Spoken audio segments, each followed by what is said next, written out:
अंडमान निकोबार की भूमि और वहां रहने वाले सभी को मेरा नमस्कार।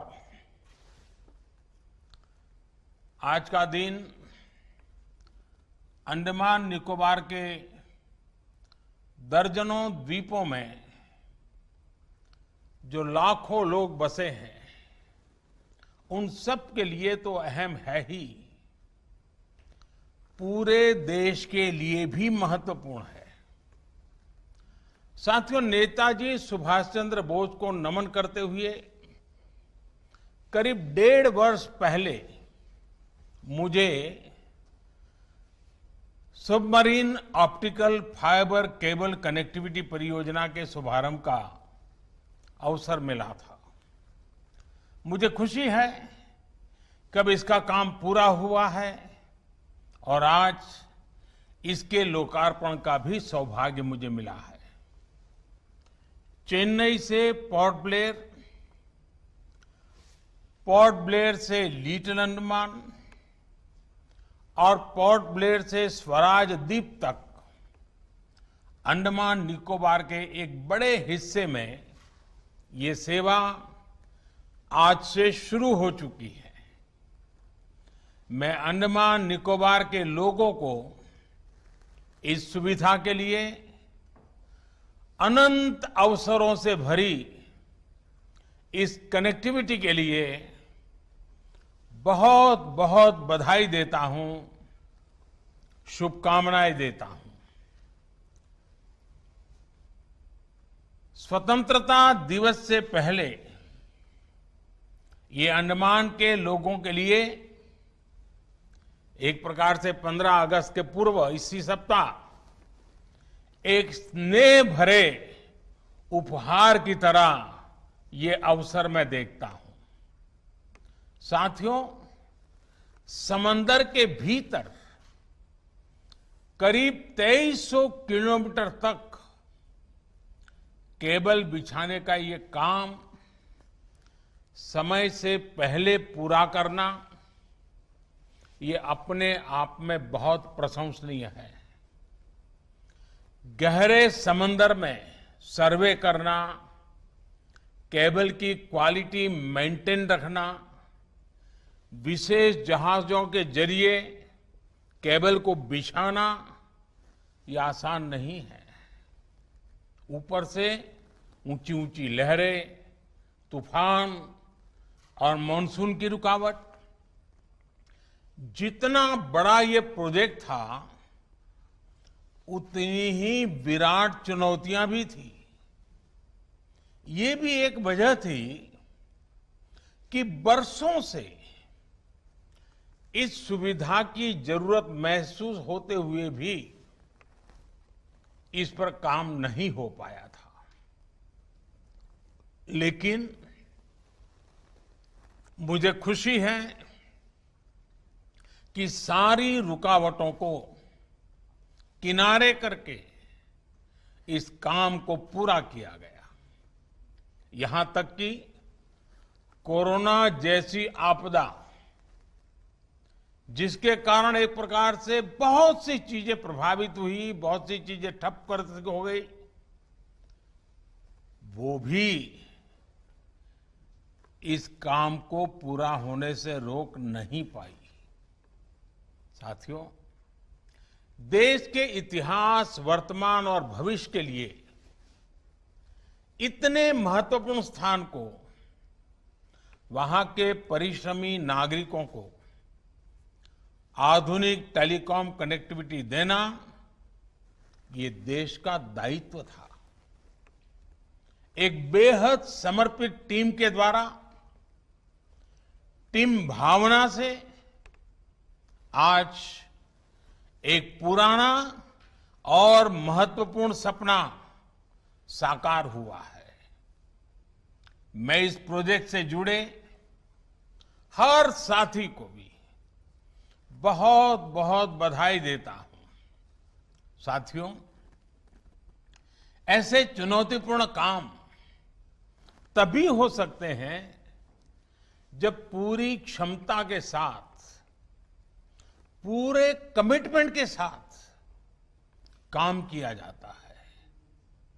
हमारा समर्पण रहा है कि देश के हर नागरिक, हर क्षेत्र की दिल्ली से और दिल से दोनों दूरियों को पाटा जाए। हमारा समर्पण रहा है कि देश के हर जन, हर क्षेत्र तक आधुनिक सुविधाएं पहुंचे और हर नागरिक का जीवन आसान बने। हमारा समर्पण रहा है कि राष्ट्र की सुरक्षा से जुड़े बॉर्डर एरिया और समुद्री सीमा पर बसे क्षेत्रों का तेजी से विकास हो।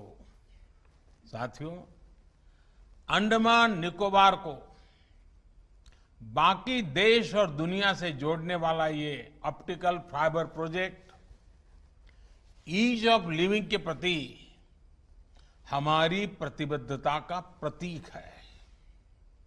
अब अंडमान निकोबार के लोगों को भी मोबाइल कनेक्टिविटी और तेज इंटरनेट की वही सस्ती और अच्छी सुविधाएं मिल पाएगी जिसके लिए आज पूरी दुनिया में भारत अग्रणी है। अब अंडमान निकोबार के लोगों को, बहनों को, बच्चों को, युवाओं को, व्यापारियों, कारोबारियों को भी डिजिटल इंडिया के वो सभी लाभ मिल पाएंगे जो बाकी देश के लोगों को मिलते आ रहे हैं। ऑनलाइन पढ़ाई हो, टूरिज्म से कमाई की बात हो, बैंकिंग ऑपरेशंस हो, शॉपिंग हो या टेलीमेडिसिन दवाइयां हो, अब अंडमान निकोबार के हजारों परिवार को भी ये ऑनलाइन व्यवस्थाएं मिल पाएगी। साथियों, आज अंडमान को जो सुविधा मिली है उसका बहुत बड़ा लाभ वहां जाने वाले टूरिस्टों को भी मिलेगा। बेहतर नेट कनेक्टिविटी आज किसी भी टूरिस्ट डेस्टिनेशन की सबसे पहली प्राथमिकता हो गई है। पहले देश और दुनिया के टूरिस्टों को मोबाइल और इंटरनेट कनेक्टिविटी का कम होना बहुत अखरता था। अपने परिवार से, अपने बिजनेस से एक प्रकार से उसका निरंतर संपर्क कट जाता था। अब ये कमी भी खत्म होने वाली है। अब इंटरनेट अच्छा मिलेगा तो मुझे पूरा विश्वास है कि लोग जो टूरिस्ट के नीति वहां आते हैं वो वापस जाने की जल्दी नहीं करेंगे।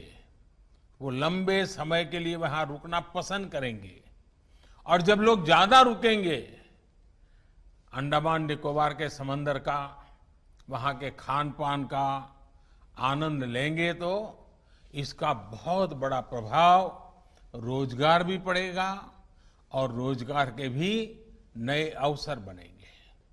साथियों, अंडमान निकोबार के इकोनॉमिक स्ट्रेटेजिक कोऑपरेशन और कोऑर्डिनेशन का ये प्रमुख केंद्र है। हिंद महासागर हजारों वर्षों से भारत के व्यापारिक और सामरिक सामर्थ्य का सेंटर रहा है। अब जब भारत इंडो पैसिफिक में व्यापार, कारोबार और सहयोग की नई नीति और रीति पर चल रहा है, तब अंडमान निकोबार सहित हमारे तमाम द्वीपों का महत्व और अधिक बढ़ गया है। एक्ट ईस्ट पॉलिसी के तहत पूर्वी एशियाई देशों और समंदर से जुड़े दूसरे देशों के साथ भारत के मजबूत होते रिश्तों में अंडमान निकोबार की भूमिका बहुत अधिक है और ये निरंतर बढ़ने वाली है। नए भारत में अंडमान निकोबार द्वीप समूह की इसी भूमिका को मजबूत करने के लिए 3 साल पहले आइलैंड डेवलपमेंट एजेंसी का गठन किया गया था। आज आप देख रहे हैं कि अंडमान निकोबार में जो प्रोजेक्ट बरसों बरस पूरे नहीं होते थे, वो अब तेजी से कंप्लीट हो रहे हैं। साथियों, अंडमान और निकोबार के 12 आइलैंड्स में हाई इंपैक्ट प्रोजेक्ट का विस्तार किया जा रहा है। मोबाइल और इंटरनेट कनेक्टिविटी की एक बहुत बड़ी समस्या का समाधान तो आज हो चुका है। इसके अलावा रोड, एयर और वाटर के जरिए फिजिकल कनेक्टिविटी को भी सशक्त किया जा रहा है। नॉर्थ और मिडल अंडमान की रोड कनेक्टिविटी को मजबूत करने के लिए 2 बड़े ब्रिज और NH4 के चौड़ीकरण पर तेजी से काम हो रहा है। पोर्ट ब्लेयर एयरपोर्ट में एक साथ 1200 यात्रियों को हैंडल करने की कैपेसिटी आने वाले कुछ महीनों में बनकर तैयार हो जाएगी। इसके अलावा दिगलीपुर, कार निकोबार और कैम्बेल बे में भी एयरपोर्ट ऑपरेशन के लिए तैयार हो चुके हैं। स्वराज द्वीप, शहीद द्वीप और लॉन्ग आइलैंड में पैसेंजर टर्मिनल, फ्लोटिंग जेटी जैसे वाटर एरोड्रोम इंफ्रास्ट्रक्चर भी आने वाले कुछ समय में बनकर तैयार हो जाएंगे। इसके बाद यहां उड़ान योजना के तहत सी प्लेन की सेवाएं शुरू हो जाएगी। इससे एक आइलैंड से दूसरे आइलैंड की कनेक्टिविटी मजबूत होगी और आने जाने में आपका समय भी कम लगा करेगा। साथियों, आइलैंड के बीच और बाकी देश से वाटर कनेक्टिविटी की सुविधा को बढ़ाने के लिए कोची शिपयार्ड में जो 4 जहाज बनाए जा रहे हैं, उनकी डिलीवरी भी आने वाले कुछ महीनों में हो जाएगी। प्रयास ये है कि अगले 1 साल में बड़े जहाजों को रिपेयर करने की सुविधा वहीं आइलैंड में ही विकसित हो। इससे आपका समय बचेगा, खर्च कम होगा और रोजगार के अवसर भी बनेंगे। इसका बहुत बड़ा लाभ फिशरीज सेक्टर को भी होगा। साथियों, आने वाले समय में Andaman Nicobar port lead development के हब के रूप में विकसित होने वाला है। अंडमान निकोबार दुनिया के कई पोर्ट से बहुत कॉम्पिटिटिव डिस्टेंस पर स्थित है। आज पूरी दुनिया ये मान रही है, जिस देश में पोर्ट्स का नेटवर्क और उनकी कनेक्टिविटी बेहतर होगी, वहीं 21वीं सदी के ट्रेड को गति देगा। ऐसे में अंडमान निकोबार में हो रहे इंफ्रास्ट्रक्चर से जुड़े कार्य उसे विकास की नई ऊंचाइयों पर पहुंचाएंगे। साथियों, आज जब भारत आत्मनिर्भरता के संकल्प के साथ आगे बढ़ रहा है, ग्लोबल मैन्युफैक्चरिंग हब के रूप में, ग्लोबल सप्लाई और वैल्यू चेन के एक अहम प्लेयर के रूप में खुद को स्थापित करने में जुटा है, तब हमारे वाटरवेज और हमारे पोर्ट्स के नेटवर्क को सशक्त करना बहुत जरूरी है। बीते 6-7 साल में पोर्ट डेवलपमेंट और पोर्ट लेड डेवलपमेंट को लेकर जो काम हो रहा है, उससे देश को नई ताकत मिल रही है। आज हम नदी जलमार्गों का एक बड़ा नेटवर्क तैयार कर रहे हैं, जो समुद्र के बड़े पोर्ट्स को देश के लैंडलॉक राज्यों से कनेक्ट कर रहा है। पोर्ट इंफ्रास्ट्रक्चर के विकास में जो कानूनी अड़चनें थी, उन्हें भी निरंतर दूर किया जा रहा है। सरकार का ध्यान समंदर में ईज ऑफ बिजनेस को प्रमोट करने और मैरीटाइम लॉजिस्टिक्स को सरल बनाने पर भी है। ऐसे दुनिया के सबसे बड़े सिंगल विंडो प्लेटफॉर्म को तैयार करने पर भी काम चल रहा है। साथियों, ऐसे ही अनेक प्रयासों के कारण अब देश के पोर्ट नेटवर्क की कैपेसिटी और कैपेबिलिटी दोनों का विस्तार हो रहा है। 3 दशक के इंतजार के बाद वेस्ट कोस्ट में भारत के पहले डीप ड्राफ्ट ग्रीनफील्ड सी पोर्ट को सैद्धांतिक मंजूरी दी जा चुकी है।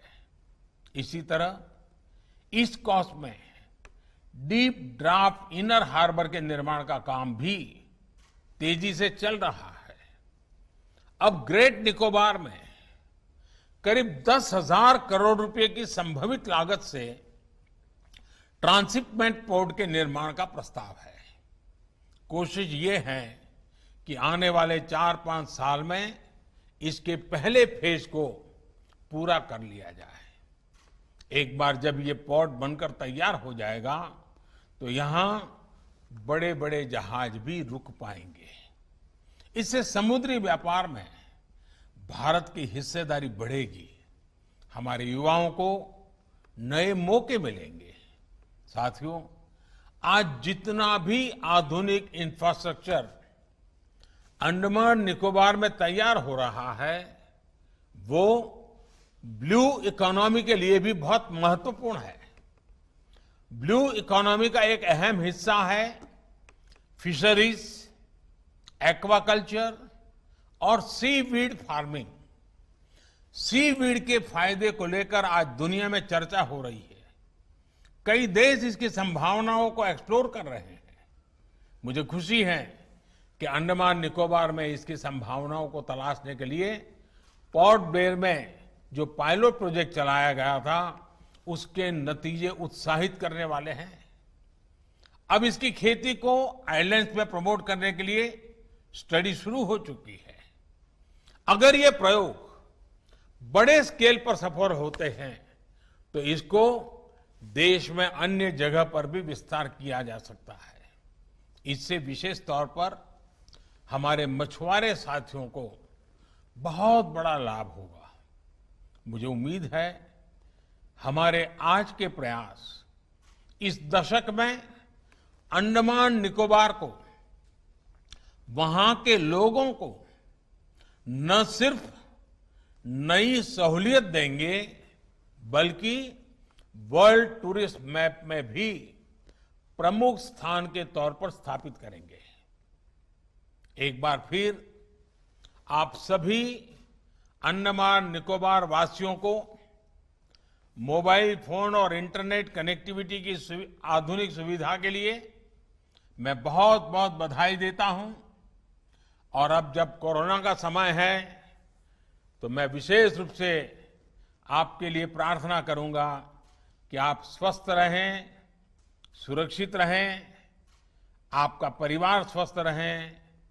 कोरोना के इस समय में 2 गज की दूरी का पालन